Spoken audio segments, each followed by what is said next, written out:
Se você acha que você já viu de tudo aí, né? Até porque a gente vai falar aqui da grande mídia tradicional agora, calma, que sempre piora. A gente tá vendo as discussões ali sobre a indicação do Jorge Messias, se o Jorge Messias tem ou não tem possibilidade de ser indicado como ministro do Supremo Tribunal Federal, que pautas importantes da esquerda talvez ele defendesse, talvez ele não defendesse, uma das coisas que estão levantando aí é isso. E aí a gente tá vendo a discussão sobre a tal pejotização. Eu até soltei um vídeo no canal O Historiador de mais ou menos uns 40 minutos na última segunda-feira, falando sobre pautas importantes do campo da esquerda que estão sendo distorcidas, inclusive, por uma parte da esquerda que se diz mais radical, dizendo, inclusive, que o governo não tem atuado para impedir a pejotização, que o Partido dos Trabalhadores não apresenta propostas para revogar a reforma trabalhista, e eu mostrei que é falso, né? Que tem um deputado de Minas Gerais, que é o deputado Otônio, alguma coisa, que eu não me recordo o primeiro nome dele, peço desculpas, inclusive, se tiver alguém de Minas aqui puder me ajudar com o nome dele, me cita aí por gentileza, que é o deputado pelo PT de Minas Gerais. Ele já apresentou um projeto de lei para revogar, pelo menos parcialmente, a reforma trabalhista. O senador Paulo Paim, do PT do Rio Grande do Sul, já apresentou um projeto de lei também para revogar a reforma trabalhista, ainda em 2017, assim que foi aprovada. E o senador Randolfo Rodrigues, ainda em 2019, apresentou um projeto de lei também para revogar a reforma trabalhista. Só que, para a gente conseguir revogar esses projetos, essas leis, a gente consegue revogar com o quê? Com voto. E aí eu preciso sempre lembrar, porque infelizmente tem uma parte do campo da esquerda que supostamente se diz mais radical, que ignora uma coisa que está presente no dia a dia da luta política, que é o que a gente chama de correlação de forças, que vocês podem, inclusive, verificar na tela. Vocês não precisam concordar comigo, mas está aí na tela. Esta é a configuração do Congresso Nacional hoje. 75,2% da Câmara, ou seja, 386 deputados de direita, 80,2% do Senado, 65 senadores de direita. Traduzindo, a esquerda na Câmara dos Deputados tem 127 votos e no Senado Federal tem 16. Por que eu trago aqui esse gráfico de correlação de forças? Para mostrar que mesmo com o senador Randolfo Rodrigues, mesmo com o deputado, não é Rogério Correia não, é alguma coisa Ottoni. Né, o deputado não é Rogério Correia não, alguém comentou aqui no chat que é Rogério Correia, não é. É o deputado Ottoni alguma coisa. Se eu encontrar aqui eu trago para vocês já já. E os projetos foram apresentados, só que não se tem voto para aprovar. Não se tem voto para aprovar. E aí mesmo o ministro Luiz Marinho defendendo o fim da pejotização, explicando que a pejotização é muito grave para o trabalhador, tão grave quanto ou pior que a informalidade, né, e tudo mais, o Globo vai e me publica esse editorial, ó. Trabalho por aplicativo não cabe na CLT. Isso aqui é um daqueles editoriais pagos, para mim claramente, né? Eu até citei sobre editoriais pagos quando eu falei do caso do Metrópolis, que entrou em contato com o sindicato do Sindinap, que é o sindicato que o irmão do presidente Lula é vice-presidente, para querer supostamente ouvir a opinião do sindicato sobre denúncias que estavam sendo feitas e cobrou ali a bagatela de apenas R$97 mil para dar a versão do sindicato, tá? Editoriais que não é editorial pago, não é o Tony de Paula não, gente. O Tony de Paula é deputado federal pelo estado do Rio de Janeiro, é um deputado do PT de Minas Gerais, é Otônio, alguma coisa Otônio. Não lembro o nome dele agora. Pra gente seguir aqui. Se vocês encontrarem, eu olho aqui no chat e comento, tá? E o que é que aconteceu em relação a esses projetos que a gente está trazendo? A gente precisa ter voto para aprovar os projetos, senão vai para frente, porque uma parte da esquerda disse que não está sendo apresentado proposta. E tá. O próprio ministro Luiz Marinho deixou claro que a questão da pejotização é mais grave, talvez, que a informalidade. E aí a gente vê esse editorial pago, e eu falo que é editorial pago porque para mim tá claro aqui que a Globo está trazendo o ponto de vista das empresas de aplicativo que ganham explorando o trabalhador. Ou seja, eles não precisam ter carro, eles não precisam ter moto, eles não precisam trocar pneu do carro ou da moto, eles não precisam fazer revisão do carro ou da moto, eles só precisam ter a plataforma que conecta o usuário do entregador. Ou seja, o cara vai lá, faz o cadastro, compra os materiais dele, o que ele quer na plataforma, consome, e o entregador, que não sei se muita gente sabe, tá? Eu já trabalhei nessas plataformas já, e olha que interessante, quando você faz um pedido, para você ver como é que é ruim, tanto para a pessoa que tem o cadastro da plataforma para vender, quanto para o entregador. A plataforma, ela cobra uma taxa do percentual sobre o valor do produto junto com o valor da entrega. Digamos que você fez um hambúrguer ali, o hambúrguer custa R$20. E a entrega, não foi o Odair Cunha não também, gente, é Otônio, alguma coisa Otônio o nome dele. Vou procurar daqui a pouco, eu trago aqui para vocês. Digamos que um hambúrguer seja R$20 e a entrega seja 10. A plataforma, ela fica com até 30% do valor do que você recebe se você utilizar o serviço de entrega da plataforma. Por quê? É 27% e ali tem a taxa, às vezes, do cartão, dá 30% aproximadamente. Então, se você pegar, por exemplo, 30% de R$30, dá aproximadamente quanto? R$9. Só que você está pagando 30% de R$30, que dá R$9, só que o seu lucro é só em cima do produto, que é 20. Ou seja, no final das contas, praticamente 50% do seu lucro, que é sobre o produto, fica com a plataforma. Aí está sendo discutido, evidentemente, condições melhores de trabalho para o trabalhador, porque as plataformas não precisam ter estoque de produto, não precisa ter frota de veículos, não precisa fazer manutenção, é tudo com quem presta o serviço. E olha o editorial do Globo, que para mim aqui está claro que é um editorial pago, ou seja, que as empresas de transporte de aplicativo pagaram para a Globo publicar esse material em defesa das plataformas. Olha a canalice, ó. Trabalho por aplicativo não cabe na CLT. Atividades da economia moderna exigem flexibilidade e não deve configurar vínculo empregatício. Vamos lá, não deve configurar vínculo empregatício. O cara está prestando um serviço.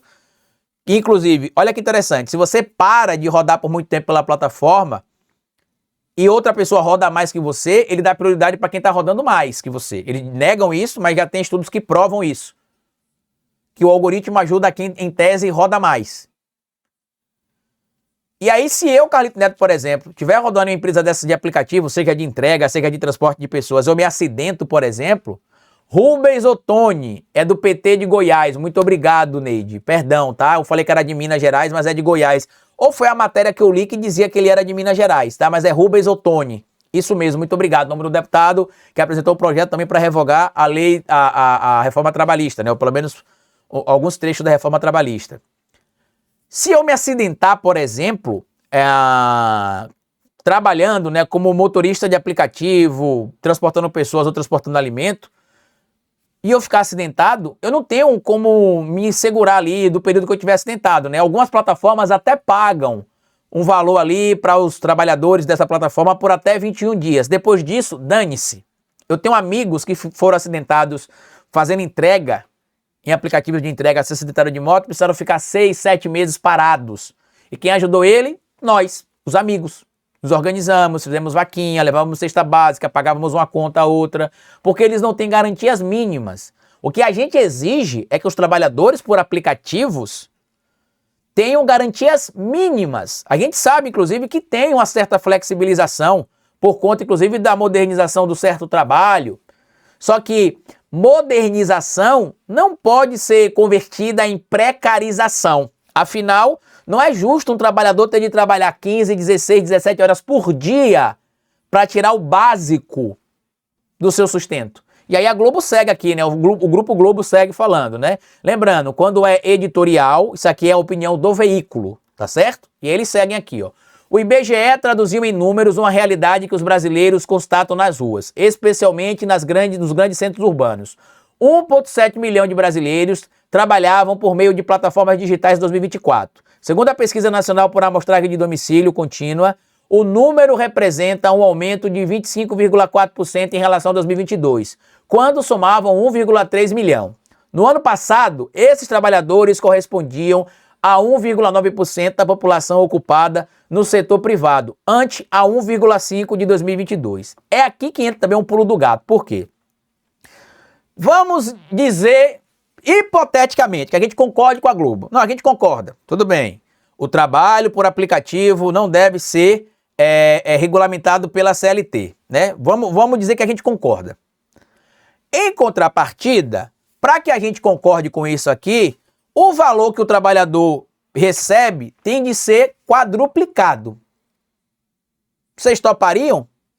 Por quê? Porque o trabalhador poderia, evidentemente, buscar pagar uma previdência privada, se fosse o caso, ou até mesmo buscar uma regulamentação de uma prestação de pagamento junto ao INSS de forma particular, né? Não através de uma previdência privada, do próprio carnê de coleta para pagar. e aí não entraria na CLT.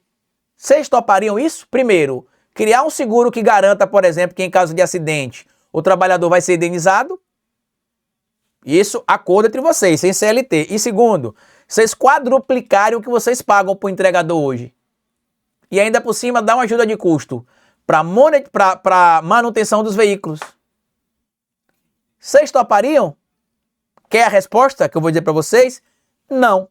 Eles não topariam. Por que eles não topariam? Porque eles sabem que, se tiver regulamentação, inclusive com o enquadramento de algumas das relações profissionais dentro da CLT, porque sim, são relações de prestação de serviço que sim podem ser enquadradas como CLT, porque vários desses trabalhadores precisam seguir rotina de trabalho para bater as metas, precisam ter uma frequência de trabalho para bater as metas e precisa ter uma carga horária de trabalho mínima para bater as metas. Por quê? Porque a própria plataforma, mesmo não admitindo isso, acaba beneficiando aqueles que trabalham mais em detrimento daqueles que trabalham menos. Quando eu falo trabalhar mais é em horas, tá? Não é em entregas não, é em horas. Quem está mais tempo disponível para a plataforma. E detalhe, isso não é uma coisa nova do Brasil, que o Brasil quer inventar. Nos Estados Unidos da América, existem relações reconhecidas assim já. Na Inglaterra, existem relações assim entendidas. Em outros países do mundo já existem essas relações que se entende que esse tipo de relação existente entre as empresas que estão prestando serviço de aplicativo e os entregadores podem sim ser enquadradas como sendo a relação de trabalho, de vínculo empregatício. Porque, como eu disse para vocês, geralmente quando o trabalhador acaba abrindo mão dos direitos, não era essa a propaganda que eles faziam lá em 2017 para aprovar a reforma trabalhista? Não, porque o trabalhador vai ter de abrir mão de alguns direitos, porque senão ele vai ter muitos direitos e nenhum emprego. O que é melhor? Ter menos direitos e muito emprego ou ter muitos direitos e nenhum emprego? A gente viu que foi o oposto que aconteceu. O governo aprovou a reforma trabalhista. O que a gente conseguiu ter colocado em prática foi o quê? Menos empregos e menos direitos. Então, já que você quer, por exemplo, que o trabalhador não se enquadre como CLT, quadruplique o pagamento dele para que ele possa pagar, por exemplo, separadamente para o INSS um carnê. Eles não topam. Por quê? Porque o problema não é se vai ser regulamentado ou não. Porque, como eu estou dizendo, mesmo se a gente achasse que não deveria ser regulamentado, eu não acho, eu acho que tem que ser regulamentado e enquadrado como CLT sim. Mas na hipótese de eu concordar, não tem de se enquadrar realmente, não, com o que determina a CLT. Então vamos sentar para negociar. A gente não quer que enquadre, mas vai entrar aqui um valorzinho a mais que você vai ter de pagar pra gente, por isso. Eles não vão topar. Por quê? Porque eles não querem mexer nos lucros. Como eu disse, o problema não é ser CLT. Mesmo que não fosse CLT, e se tivesse um acordo para pagar mais pro trabalhador, eles também não iriam querer. O problema não está em ser CLT ou não. A diferença de ser CLT é que eles teriam de recolher alguns impostos e não poderiam omitir isso junto ao governo federal. E é aqui que entra o lobby, meu amigo, que inclusive envolve, infelizmente, alguns representantes de categorias de aplicativo que foram eleitos para ocupar espaço em câmaras de vereadores, em câmaras estaduais, no próprio Congresso Nacional, e que acaba caindo no lobby desses aplicativos, tá? No lobby. Tanto que é muito comum você ver aí alguns entregadores de aplicativo ou motoristas de aplicativo contra uma regulamentação mínima para que eles tenham direitos mínimos garantidos, porque os aplicativos conseguem fazer o lobby para dizer que, se regulamentar, os aplicativos vão sair do Brasil. Não vai ter mais aplicativo de entrega. Não vai ter mais isso, não vai ter mais aquilo. E é mentira, meu amigo. Como eu disse para você, como é que você, que tem um comércio, como eu já tive um açaí que entregava por delivery, como é que eu pagava 30% praticamente do valor, porque ele cobra em cima do valor da entrega e do produto. Então olha que interessante, ele ganha um percentual em cima da entrega, que é pago pelo usuário, ganha um percentual da entrega que ele repassa para o entregador, mas ele fica com o lucro, e ainda ganha um percentual da entrega que foi cobrado pelo meu estabelecimento. Porque eles têm alguns pacotes, né, onde você tem os seus próprios entregadores ou você pode utilizar os entregadores da plataforma. Se for entregador da plataforma, tem plataforma que fica com praticamente 30% redondo. Então, como eu dei o exemplo do início do hambúrguer, você pega um hambúrguer que é R$20, a entrega é 10, vai para 30. Quando ele desconta 30%, você passa para a plataforma R$9. Só que a entrega, você não recebeu a entrega. A entrega quem recebeu foi a plataforma. Então, no final das contas, o que aconteceu? O seu hambúrguer, que era R$20, você acaba abrindo mão de 9%, R$9 do seu lucro. Não, Carlito, mas você vai receber R$21 no total. eu vou receber R$ 21 sobre o valor limpo ali, porque ele incluiu a entrega. Mas eu vou abrir mão de R$ 9 que eu deveria receber a mais. Então, na prática, a gente abre mão praticamente de 50% do lucro para a plataforma, e não de 20%, 30%, como eles explanam por aí. Então, o que a gente está vendo aqui nesse material da Globo é o clássico editorial pago. É o patrão falando, a gente sabe o que é melhor para o empregado, e a gente acha que o melhor para o empregado é não garantir para ele que ele tenha direitos mínimos garantidos.